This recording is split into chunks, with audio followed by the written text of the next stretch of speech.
Hi guys, this video will be sponsored by BuyMode e-shopping. இதில் வந்து பார்த்திங்கன்னா நமக்கு வீட்டுக்கு தேவையான எல்லா ப்ராடக்ட்ஸுமே வந்துட்டு இருக்குது. டிஷ்வாஷராக இருக்கட்டும், க்ளீனராக இருக்கட்டும், இல்லை வந்து மேக்கப் கிட்ஸாக இருக்கட்டும், ஸ்டேஷ்னரி ஐட்டம்ஸாக இருக்கட்டும், லிக்விட்ஸாக இருக்கட்டும், உங்களுக்கு என்னெல்லாம் தேவைன்னு நினைக்கிறீங்களோ எல்லாமே நம்மக்கிட்ட வந்துட்டு அவைலபிளாக இருக்குது BuyMode e-shoppingல. இதில் வந்து பார்த்திங்கன்னா கெட்டில்ஸ் ஆல்சோ வந்துட்டு இருக்குது. ஷாம்பு வேணுமா ஷாம்பு, உங்களுக்கு என்னெல்லாம் வேணுமோ அது எல்லாமே வந்துட்டு அவைலபிளாக இருக்குது. நம்ம வந்து குக்கிங்க்கு யூஸ் பண்ணுற மசாலாஸ் எல்லாமே வந்துட்டு ஆஃபரோடு கொடுத்துட்ருக்காங்க. இதில் பாருங்கள், house hold and grocery products எல்லாமே 30% கிட்ட ஆஃபர்ஸ் வந்து இருக்குது. அது மட்டும் இல்லாமல் ஸ்நாக்ஸ் ஐட்டம்ஸும் வந்துட்டு நமக்கு இங்கே அவைலபிளாக இருக்குது. உங்களுக்கும் இந்த ப்ராடக்ட்ஸ் எல்லாம் வேணும் அப்படின்னு நினச்சிங்கன்னா நான் டிஸ்கிரிப்ஷனில் லிங்க் இருக்குது, போய் செக் பண்ணி பாருங்கள். அதுக்கு முன்னாடி நம்ம வீடியோ எப்படி இருக்குன்னு பார்க்கலாமா? ஹாய் காய்ஸ், இன்றைக்கி நம்ம ஒயிட் பிரியாணி செய்யலாம். இதுக்கு முன்னாடி கீ பிரியாணி செஞ்சோம், இப்போ ஒயிட் பிரியாணி செய்ய போகிறோம். அதுக்கு வந்து பார்த்திங்கன்னா இஞ்சி பூண்டு அரைச்சி வச்சுக்கோங்க, கொஞ்சமாக கேஷ்யூ நட்ஸும் வந்துட்டு அரைச்சி வச்சுக்கோங்க. இப்போ வந்துட்டு குக்கர் வச்சுக்கலாம். குக்கரில் வந்துட்டு நெய் தேவையில்லை, இதுக்கு எண்ணெய் மட்டும் ஊற்றினா போதும். அது இன்றைக்கி பண்ணது கீ பிரியாணி, இன்றைக்கி வந்துட்டு எம்டியாக ஒயிட் பிரியாணின்னு சொல்லலாம். இதில் வந்துட்டு ஆயில் ஊற்றிக்கோங்க. ஆயில் சூடாகட்டும். ஆயில் சூடானதும் ஒவ்வொரு ஹோல் கிராம் ஸ்பைசஸாக போட ஆரம்பிச்சிருங்க. ஃபஸ்ட்டு வந்து பிரியாணி இலை போட்டுக்கோங்க, பட்டை ஒரு துண்டு, 2 ஸ்டார் அனைஸு, ஏலக்காய் ஒன்று தட்டி வச்சுருக்கேன், அதையும் வந்துட்டு ஆட் பண்ணிக்கோங்க. போட்டு நான் அந்த எண்ணெயில் நல்லா பொரிய விடுங்க. பொரிஞ்சதும் வெங்காயம் வந்து கட் பண்ணி வச்சுருக்கேன், அதையும் வந்து உள்ளே சேர்த்துக்கோங்க. சேர்த்துட்டு நல்லா ஃப்ரை பண்ணுங்கள், கோல்டன் ப்ரௌன் ஆகணும்.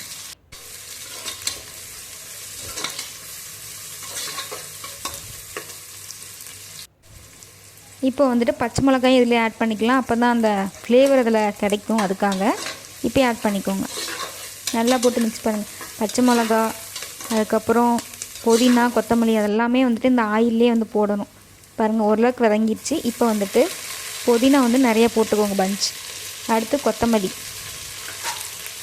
போட்டுட்டு நல்லா மிக்ஸ் பண்ணி விடுங்க. அது வந்து அந்த எண்ணெயிலே சாட்டாயிடணும், அந்த இலையெல்லாம் சுருங்கிடணும். நம்ம சாப்பிடும்போது அது வாயில் மாட்டாத அளவுக்கு நல்லா சுருங்கிடணும். இப்போ வந்து தக்காளி ஒரு 2 சேர்த்துக்கோங்க.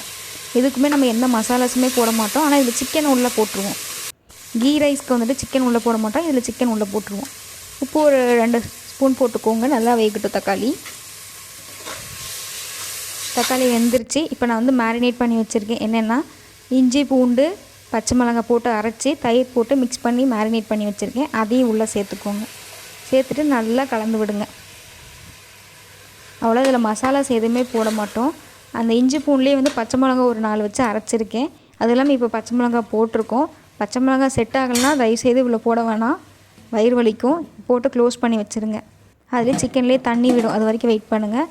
தண்ணி விட்டுருச்சு. சிக்கன் வந்து ஒரு 40% வந்து வெந்திருக்கும்.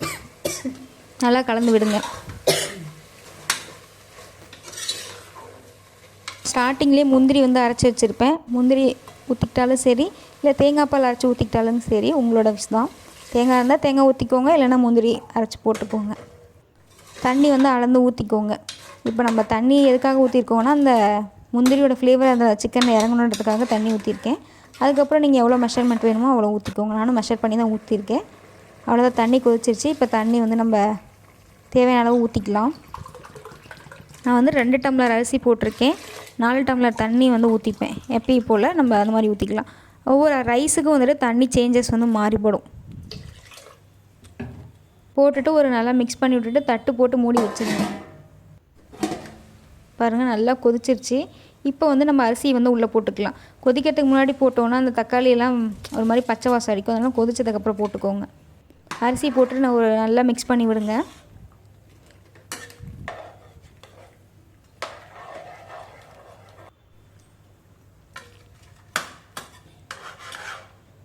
ஓகே, இப்போ வந்து உப்பு காரம் எல்லாம் கரெக்டாக இருக்கான்னு பார்த்துக்கோங்க.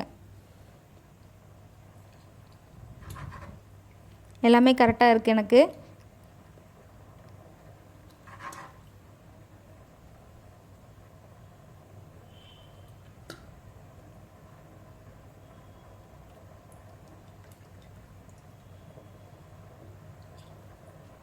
குக்கரை க்ளோஸ் பண்ணி ஒரு விசில் எடுத்தால் ரொம்ப டேஸ்டியான ஒயிட் பிரியாணி ரெடி ஆகிடுச்சு. பாருங்கள், செம்ம சாஃப்டாக இருக்குது பார்க்குறதுக்கே. டேஸ்ட் நான் பார்த்துட்டு சொல்கிறேன், நீங்களும் வாங்க சாப்பிட்லாம். ஓகே, டாட்டா, பாய் பாய், ஹாப்பி ஜேர்னி.